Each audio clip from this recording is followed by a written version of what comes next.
Hey, good morning everyone. In this video, I discuss my reflection about the introduction to criminology. First, what is criminology and how do you find criminology? Criminology is a body of knowledge regarding crime as a social phenomenon. It means it is the entire body of knowledge regarding crimes and criminals and the effort of the society to prevent or repress them. And it includes within its scope the study of the process of making laws, breaking of laws, and the reaction towards the breaking of laws. The term criminology was coined the first used in Italian equivalent criminologia by Raphael Garofalo. It was derived from the Latin word crimen, which can translated to offense or crime of accusation, and the Greek word logos, which means study. And, years later, it was used in its French equivalent by Paul Pinard through the term criminology. It was Paul Pinard who introduced the term criminology in English language. Sometime in 1888 in the Philippines, the term criminologia is used. Its Filipino translation and its licensed practitioner is referred to as criminologo. Cesar Bonesa Marquis de Vicaria. He is the father of classical criminology and he wrote his essays on crimes and punishments. This book became the foundation of the classical school of criminology, and emphasis on the role of pleasure and pain to crime was stressed. There are some people who are involved in term criminology. First one is Cesar Bonesa Marquis de Vicaria. He is the father of the classical criminology and he wrote his essays on crimes and punishments. This book became the foundation of the classical schools of criminology and classical theory. Vicaria assumed that criminals had free will and that pleasure and pain determined their actions. The emphasis on the role of pleasure and pain to crime was stressed further by Jeremy Bentham. The classical school further believed that crime could be prevented by the certainty and the speed of punishment and its severity. Next person is Cesare Lombroso, an Italian physician, was the leader of the positive school. He studied many criminals and concluded that certain physical traits made them different from other people, and he is the father of modern and empirical scientific criminology. Next person is Edwin H. Sutherland. He is an American criminologist, developed the theory of the differential association. This theory states that all criminal behaviors are learned through associations with criminals or people with unfavorable attitude towards the law. And he is considered as Dean of Modern Criminology and most important criminologist of the 20th century. In 1941, the major professional organization for criminologists, named as the American Society of Criminology, was founded. The society issues a quarterly publication called Criminology. In the Philippines, criminology was first offered as a course in 1950s by Plaridel College. Now, it was name was its name was Philippine College of Criminology, the first school for scientific crime detection in the Philippines and Southeast Asia. The offerings of the course was influenced by foreign scholars and the increasing crime rate in the country that time. On July 1, 1972, criminology formally became a profession by the passage of Republic Act No. 6506, the law that created the Board of Criminology in the Philippines to conduct appropriate licensure examination for graduates of criminology. Criminologists are those people who has graduated with the degree of Bachelor of Science in Criminology and passed the licensure examination given by the Board of Criminology. There are three scopes of criminology. First one is the making of laws or legislation, which is the process whereby the laws are made, and number two is the breaking of laws, which is the process whereby the people breaks law is called transgression or defiance. And number 3 is the societal reaction towards the breaking of laws. This scope of criminology deals with the response that the society makes against law violators like punishment or treatment and rehabilitation. Criminology have principal divisions. These are the criminal etiology, sociology of law, penology or correction, criminalistic or forensic science, and victimology. Criminal etiology, it is the division which deals with the scientific study of the causes of crimes, or it deals with the study of motives or reasons to crime commission and the other predisposing factor of crime like physical and mental attributes. Next one is sociology of law. This division deals with the study of law and its application to the society. It is the incorporates the study of the characteristics of the law and in order to determine how they can enhance and use for purposes of social control and community protection. Number 3 is the penology or correction.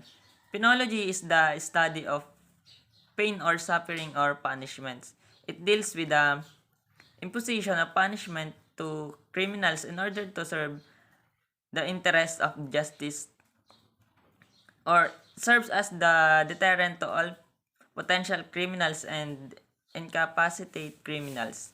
And then number 4 is the criminalistic or forensic science. This is the one of the newest division of criminology which deals with the study of criminal things or physical evidences.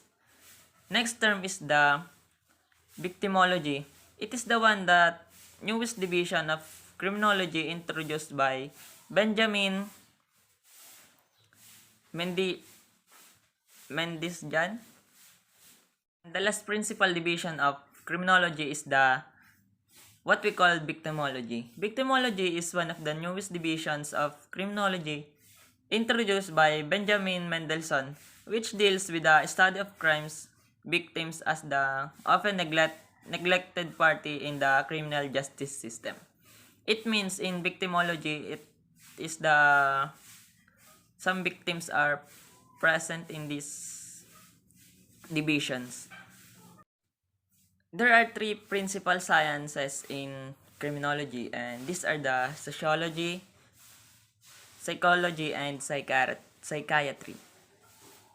Sociology is the study of crime focused on the groups of people and the society as a whole.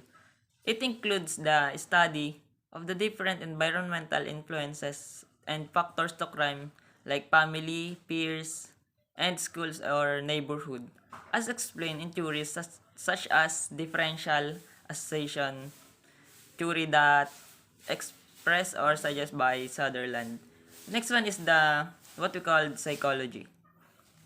It is the science study which deals with the human behavior, particularly the aspects that influence the behavior and mental processes of criminals as explained in theories such as psychoanalytic by Freud Sigmund. And last one is the what we call psychiatry.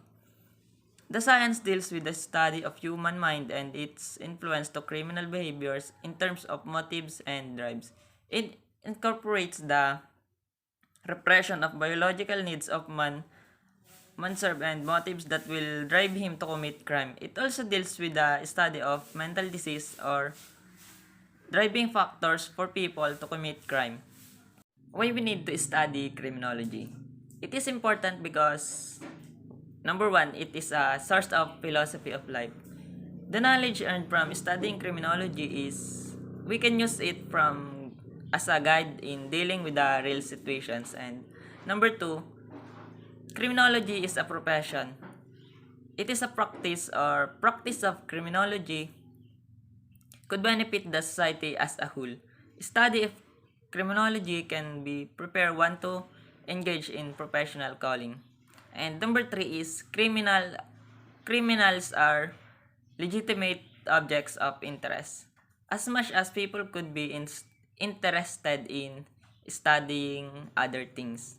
And number 4, crime is a very expensive problem of the society because the damage caused by the crime is too much and it is not the only directed to the only directed to the directed victim but to the entire society. There are many kinds of crimes and there are violent and destructive crime and created great ruin to people and properties.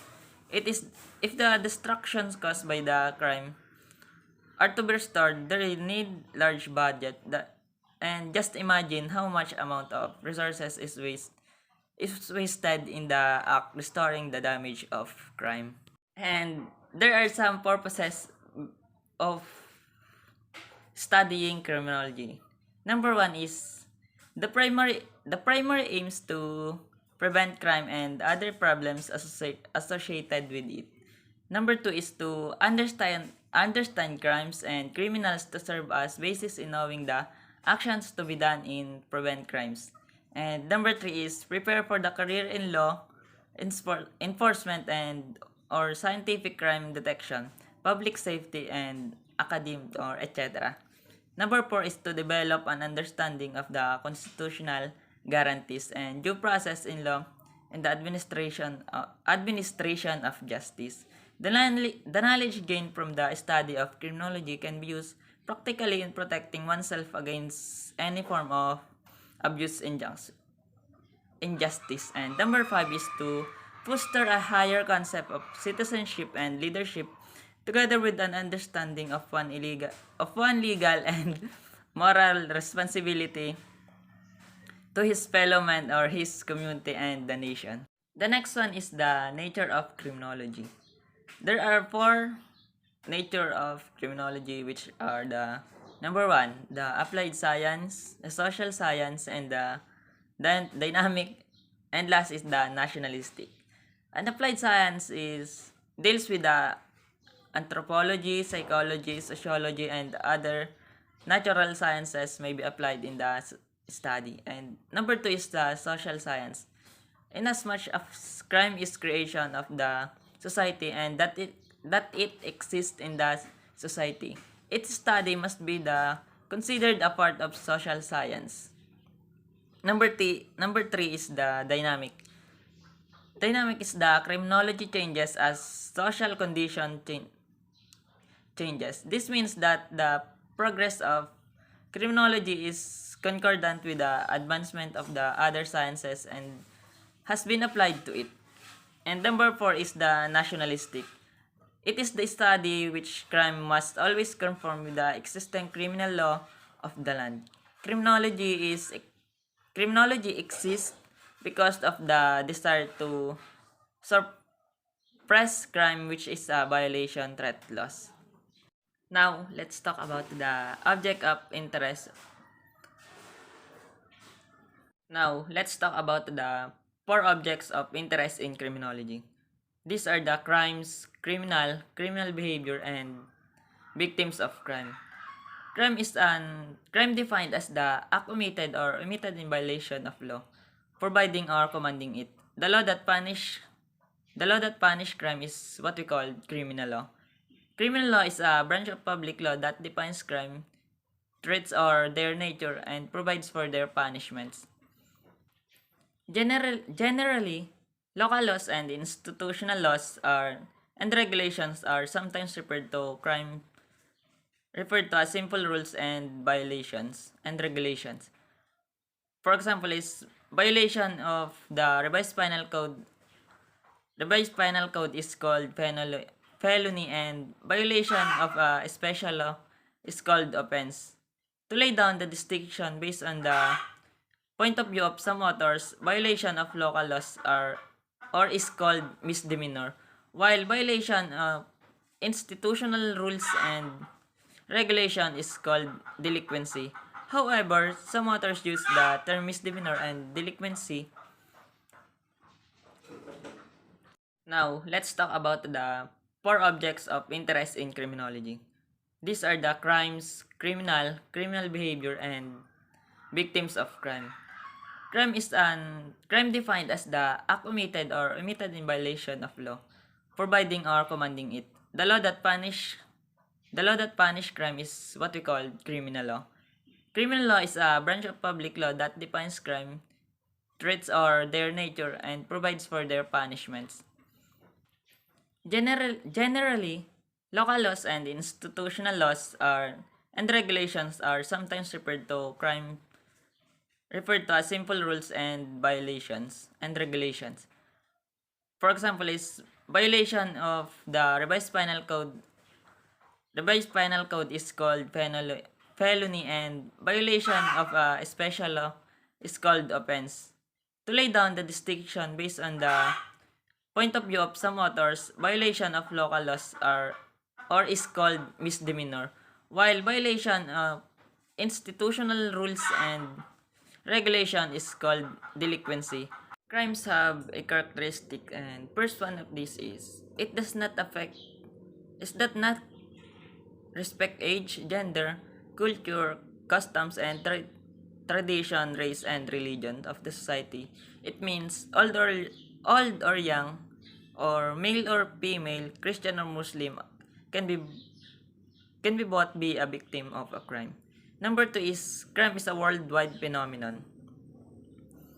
Crime is a worldwide phenomenon because there is no country in the world where crime did not happen.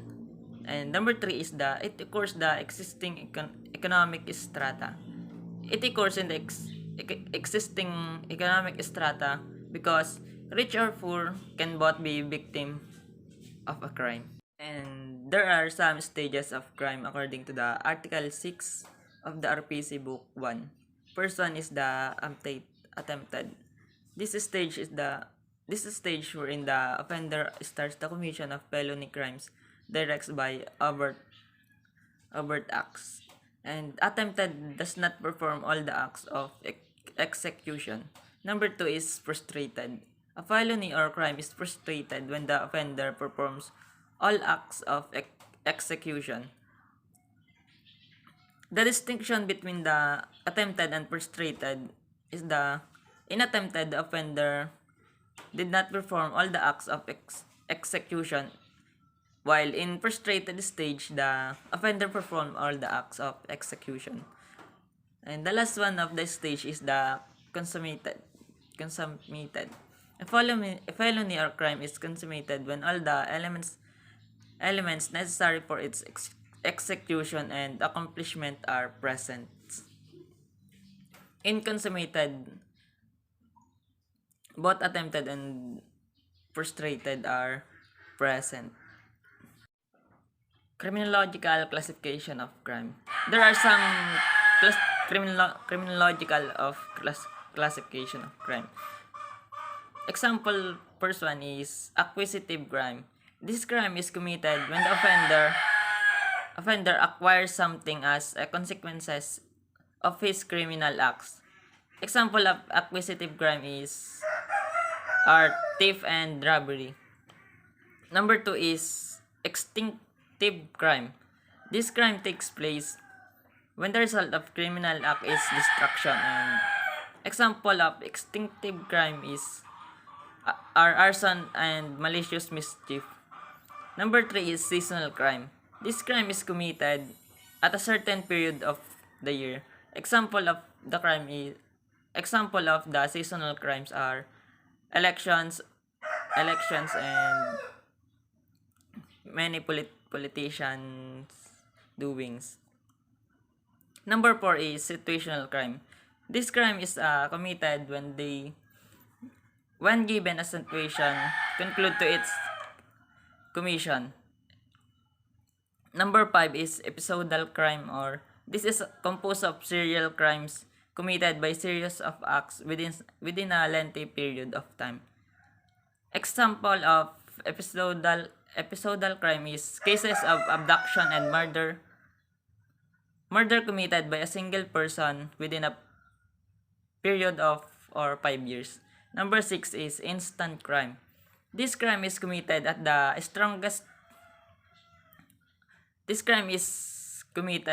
shortest time. Or example of instant crime is formal crimes, or those are committed in one instance without attempted or frustrated stages like an oral definition. Number 7 is static crime. This crime is committed only in one place. Example of static crime is all cases of thefts committed in Calapan happen in Barangay Masipit in the planning and killing in the victim and disposal of his remains all took at the room 308. Number 8 is the continuing crime. This crime is committed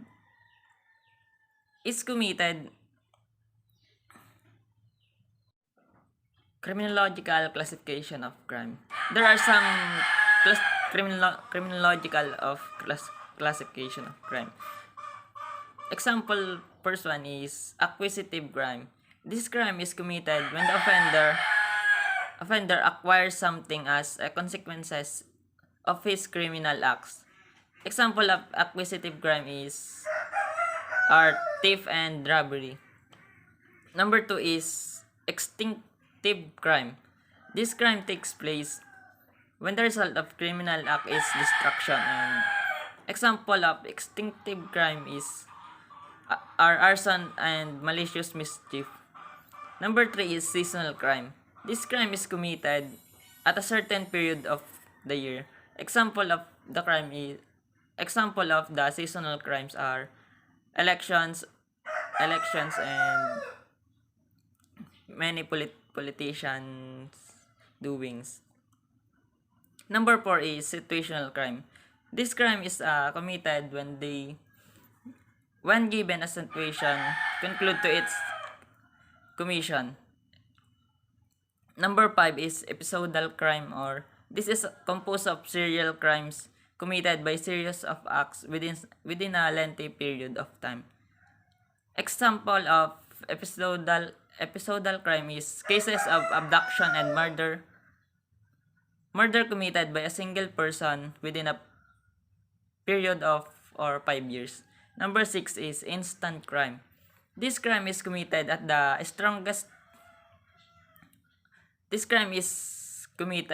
shortest time.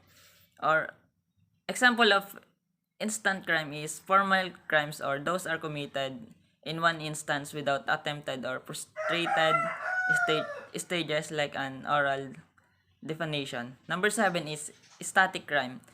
This crime is committed only in one place.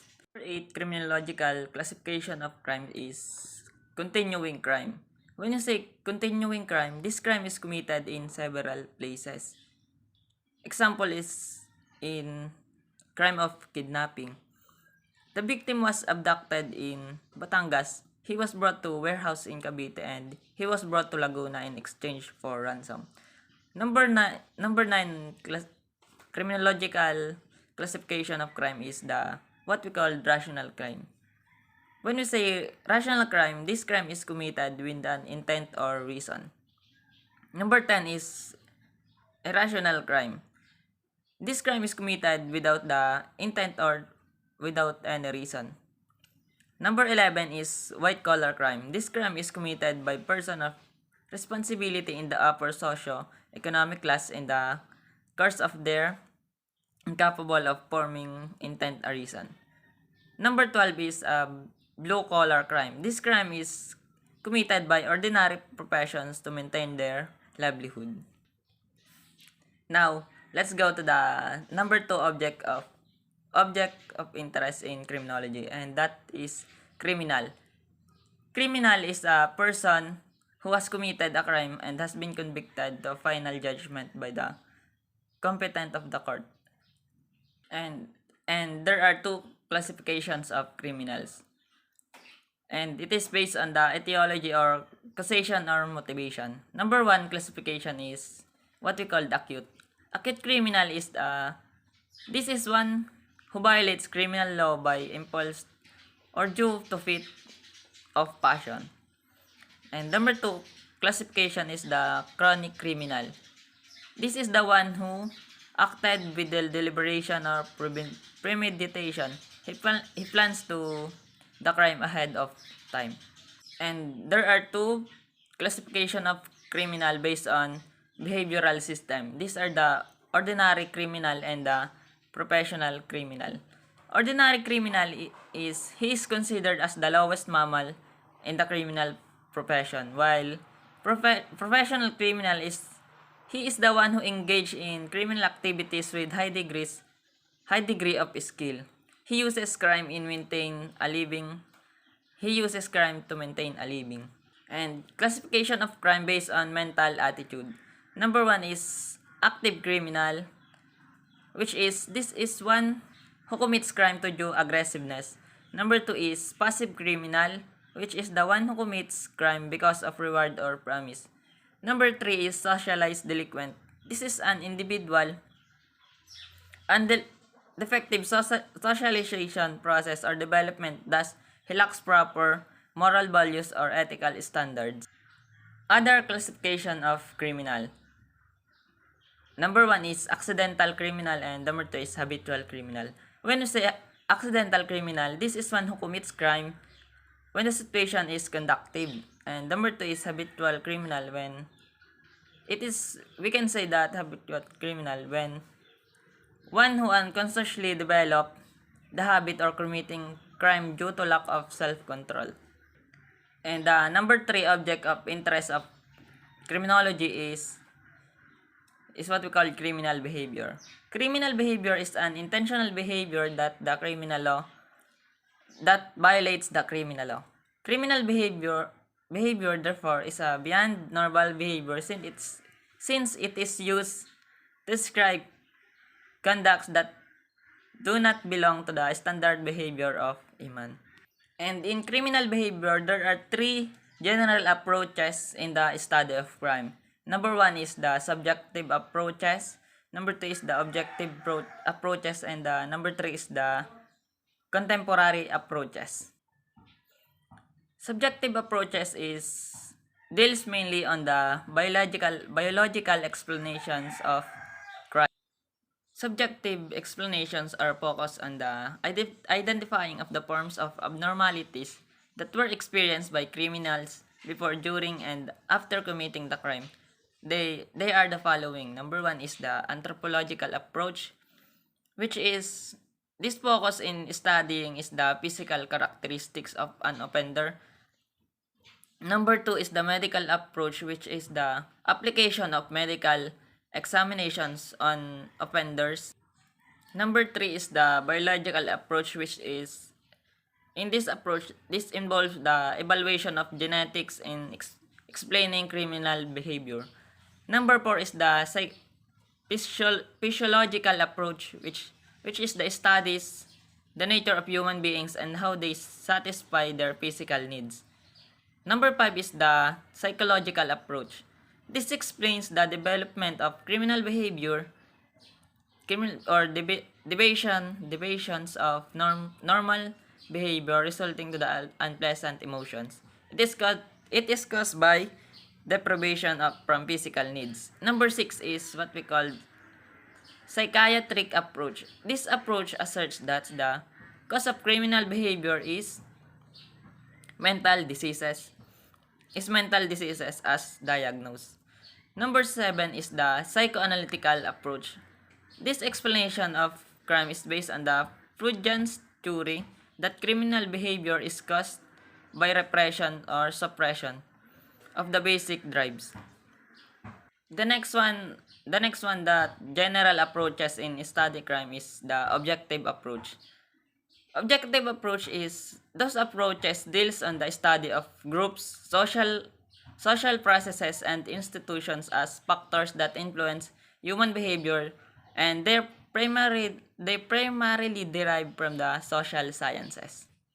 In objective approach, there are 4 approaches regarding with this objective approach. These are the geographic approach, ecological approach, economic approach, and socio-cultural approach. When you say geographic approach, the approach involves the study of topography, natural resources, and geographical locations. Number 2 is the ecological approach. This approach deals with the biotic grouping of the resulting migration, competition, social social discrimination and division of labor. Number 3 is the economic approach. This approach asserts that the financial insecurity and inadequacy inadequacy of necessities to support life and important structure.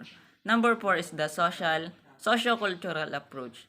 This approach asserts that the causes of crime can be traced from the effects of institutions, economics, education, politics, and religion to the people.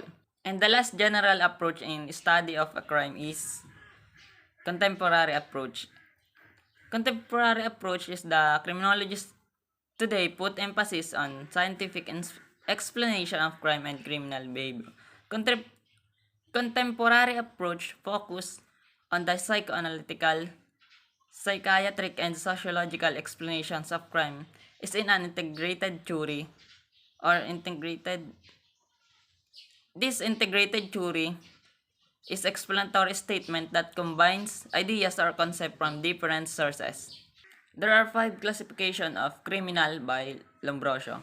First one is the what we call born criminals, or this is based on the belief that criminal behavior is inherited.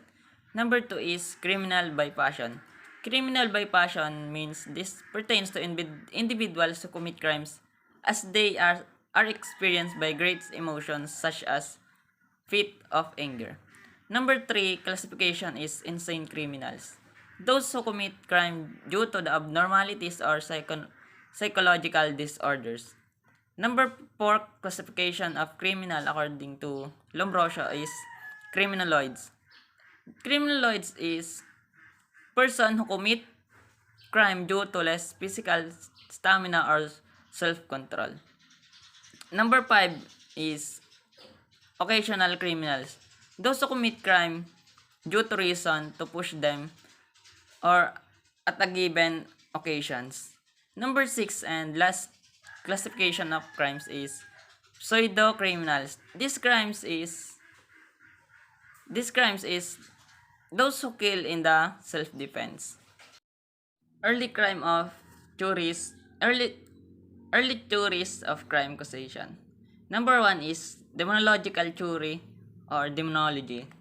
This theory is one of the most popular explanation was demonology. This theory states that the people commit crime because they are possessed by evil spirit or a demon. Number 2 theory is the classical theory. This theory is advocated by Cesar Beccaria, father of the classical criminology and famous for his essays on crimes and punishment, whose real name is Cesar Bonesa Marquis de Beccaria, together with Jeremy Bentham, who proposed utilitarian hedonism. The doctrine explains that the person always acts in such ways such as seek to pleasure and avoid pain. The classical theory maintains that man is essentially a moral creature with absolute free will to choose between good and evil. Therefore, stress is placed upon the responsibility of the criminal himself. It asserts that every man is responsible for his act. Next theory is the somatotyping theory by William H. Sheldon. This theory made popular by William Sheldon maintains that inheritance is the primary determinant of behavior and psych or body type. It is a reliable indicator of personality. His key ideas are concentrated on the survival of the fittest as the behavioral science, and there are classification of physique by Sheldon. Number 1 is endomorph. This is a body type which relatively predominance of soft roundness or throughout the regions of the body. Number 2 is the mesomorph. Mesomorph is this body type of athletic type. Predominance of muscle or normally heavy and hard and firm. Number 3 classification is the ectomorph. People in this type of body has firm has film and flat chest delicacy through the body is slender, poorly muscled or thin. Next theory is the what we call anomy theory. This theory explains that the absence of the norms in the society provides a settings conduct conducive to the crimes and the other antisocial acts. Anomy means normlessness or norms are the standards, more laws, rules and regulation used by society to judge whether a behavior is right or wrong. Next theory is the human ecology. This theory This theory is advocated by the sociologist Robert Ezra Park, who was the strong advocate of the scientific method in the explaining criminality. This theory studies that the interrelationship of people and their environment maintains that the crime is a function of social change and occurs along with the environmental changes. Next theory is the differential association theory by Edwin Sutherland. This theory was advocated by Edwin Sutherland, and he was one of the proponents of Chicago Schools of Criminology. He was regarded as the most important criminologist in 20th century and the dean of the modern criminology. It explains that crime and criminal behavior as the extension of social perspective. Next is the containment theory. Containment theory involves the broad analysis of the relationship between personal and social controls, which serves as the internal and external factor to contribute to criminal behavior, and it assumes that every individual has a containing external structure and protective internal structure. The next one theory is the social conflict and capitalism theory. This theory explains that the clash that exists between the ruling class or the upper class and the lower class and the ruled class is the capitalist society. As claimed by Marx and Engels, the ruling class, upper class, and the middle class in a capitalist society is responsible for the creation of criminal laws. Next is the strain theory. This theory maintains that the failure of a man to achieve a higher status of life caused him to commit crimes. Next is the subculture theory of delinquency.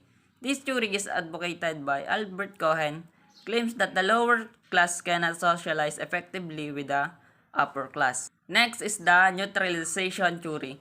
This theory maintains that an individual will obey or display rules depending upon his or her ability to recognize whether he is protected from hurt or destruction. Neutralization theory means neutral or equal. Differential opportunity theory. This theory explains that the society leads the lower class to want things and society does things to people. It asserts that there is a differential opportunity theory or access to success by both legitimate and illegitimate means depending on the specific location of an individual. Next is the labeling theory. This theory explains that the social reaction to behavior maintains the original and the original cause of crime cannot be known. Next is the instrumentalist theory.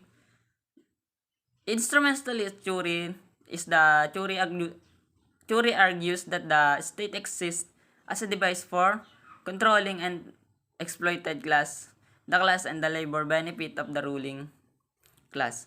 Next theory is the social disorganization theory. This theory grew out of research conducted in Chicago by Shaw and McKay, which found out the crime is concerted in particular areas of the city. Juvenile delinquency. When you say juvenile delinquency, it refers to an act that violates simple rules and regulations committed by minors, punishable by a short period of imprisonment or a small fine. Those minors adjudged be delinquent, they are called juvenile delinquent.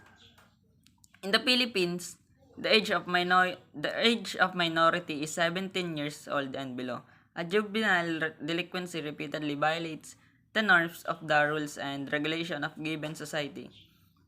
Nowadays, a juvenile delinquent is more appropriately referred to as child in conflict with the law. And there are some factors that influence development of juvenile delinquency. First one is family.